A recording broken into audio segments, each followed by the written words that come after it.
কি হলো? আমার হাতে ভীষণ ব্যথা করছে, আমি হাত চাট করতে পারছি না। তাহলে মনে হয় তোমার শোয়ায় কোনো সমস্যা হয়েছে। ঠিক আছে বৌমা, তুমি আরাম করো, আমি কাজগুলো সেরে ফেলি। বৌমা, হ্যাঁ তুমি কোন ভোরে উঠেছো? কেন? উঠান ঝাড় দিয়ে থালা বাসন ধুয়ে রান্না সেরে ফেলেছো? কি? আমি আবার কখন উঠলাম? সারা হাতের যন্ত্রণাতে ঘুমাতে পর্যন্ত পারিনি।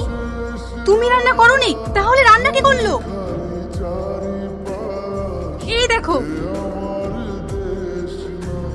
তোমার বৌদিকে এমন শিক্ষা দিয়েছি, ও আর ওই হাত দিয়ে কোনোদিন কাউকে মারতে পারবে না। এটা তুমি ঠিক করোনি।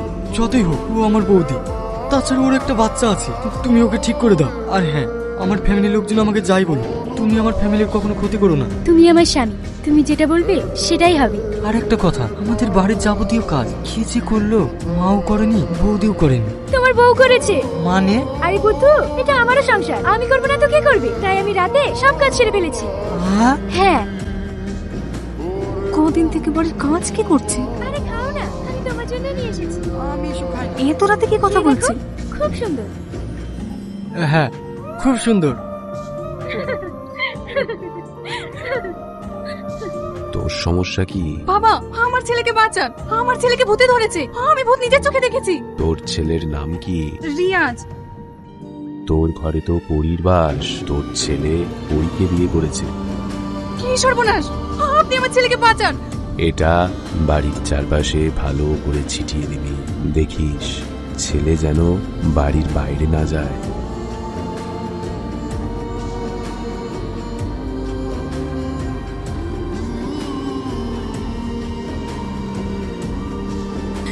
এবার আমি এই বাড়িতে ঢুকবো কি করে? কি ব্যাপার, ও আসছে না কেন? না না, আমাকে কিছু একটা করতে হবে।